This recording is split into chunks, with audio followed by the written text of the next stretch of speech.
Oke, rekan-rekan angler dimanapun berada, jumpa lagi bersama saya Wayan WK, rekan-rekan.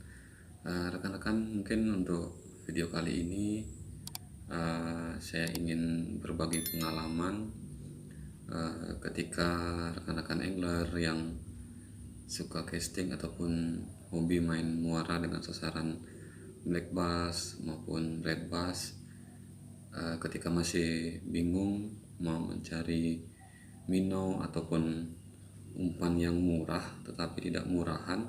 Nah, untuk kali ini saya ingin berbagi pengalaman minnow yang sering saya gunakan ketika saya casting di muara. Nah, ini dia rekan-rekan, sesuai dengan pengalaman saya.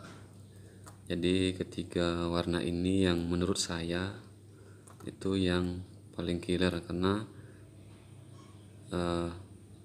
warna ini yang sering saya gunakan untuk casting di muara dengan sasaran black bass maupun red bass ya, bahkan GT juga.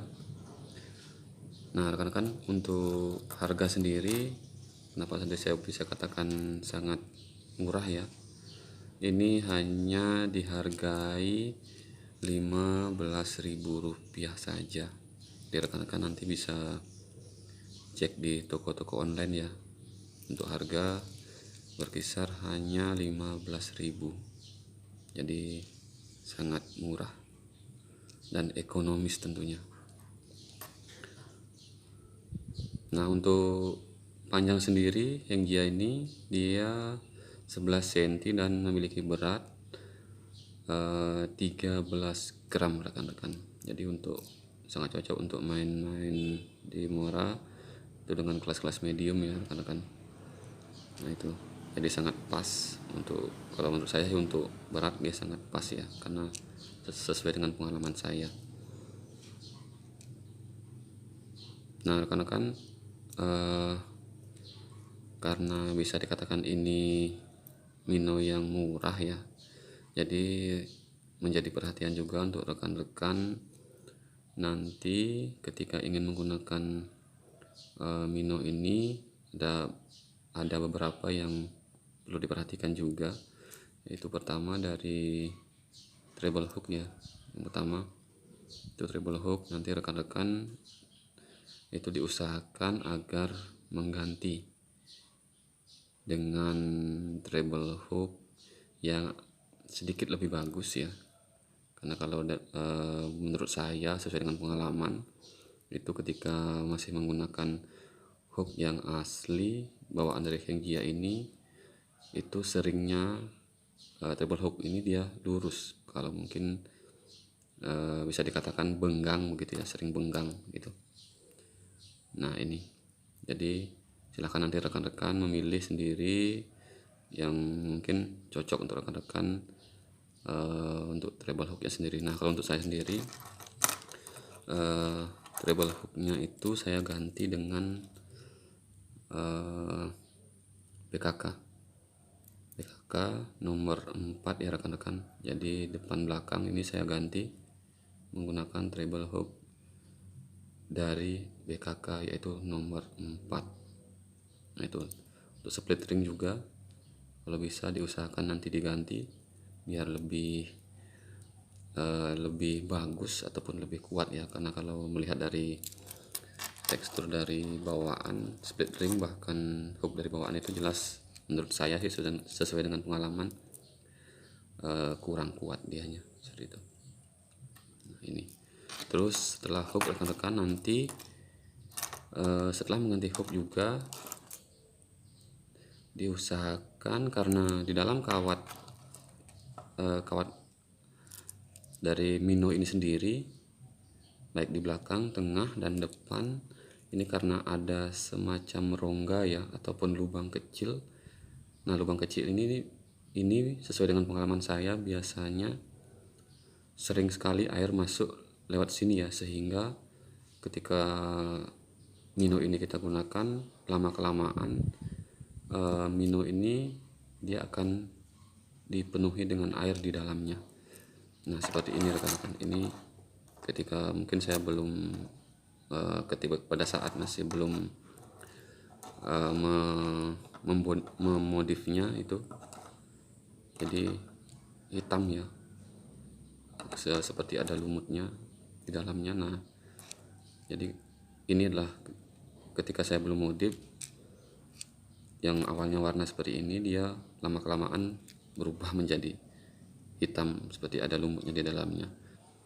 Nah, caranya rekan-rekan kembali sesuai dengan pengalaman saya ya. Nanti rekan-rekan bisa taburkan dulu bedak ya, bedak, entah itu bedak bayi ataupun bedak apa, yang jelas dia bedak. Ditaburkan dulu di sela-sela ataupun lubang di dalam kawat ini. Jadi ditaburkan secukupnya saja rekan-rekan, di tengah, belakang, dan depan ini, karena ini sering air masuk dia dari lubang kawat ini. Nah, nanti taburkan bedak secukupnya. Setelah ditaburkan bedak, barulah nanti rekan-rekan teteskan lem Korea ya, secukupnya juga. Jangan sampai berlebihan, secukupnya saja. Kira-kira kalau sudah cukup, nah itu secukupnya.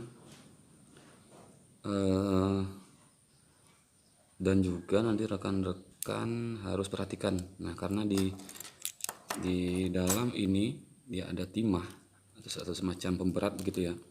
Jadi rekan-rekan juga harus perhatikan, jangan sampai pada saat mengelem dengan lem Korea itu nanti lemnya menetes dan mengenai timah yang di dalam ini. Karena ketika menetes dan mengenai pemberat yang di dalam atau timah yang di dalam ini, bisa-bisa dia timahnya melekat. Nah, ketika sudah melekat, tidak bisa bergeser atau bergerak seperti ini, maka akan berpengaruh terhadap gerakannya atau gerakan dari minus ini sendiri atau actionnya seperti itu. Nah, itu. Jadi seperti itu rekan-rekan pengalaman saya ketika menggunakan Mino, yang tentunya sekali lagi Mino sangat murah ya atau ekonomis. Jadi untuk killer sendiri ataupun untuk killer sesuai dengan pengalaman saya tidak perlu diragukan lagi rekan-rekan. Nah, untuk penggunaan Hengjia atau produk Hengjia ini rekan-rekan bisa lihat pada video saya sebelumnya, saya menggunakan Mino ini juga. Nah, itu oke, itu rekan-rekan mungkin pengalaman saya ketika menggunakan ataupun memilih Mino dari Hengjia ini. Jadi sangat sekali lagi sangat ekonomis ya untuk kita sebagai sebagai angler mungkin ketika masih bingung memilih Mino atau ingin mencari yang murah. Nah, itu rekan-rekan mungkin pengalaman saya atau berbagi pengalaman saya. Jika rekan-rekan mungkin nanti ada pertanyaan ataupun saran dan kritik, silahkan masuk ke kolom komentar. Oke rekan-rekan, sekian mungkin video dari saya. Terima kasih sudah menonton dan salam tentunya.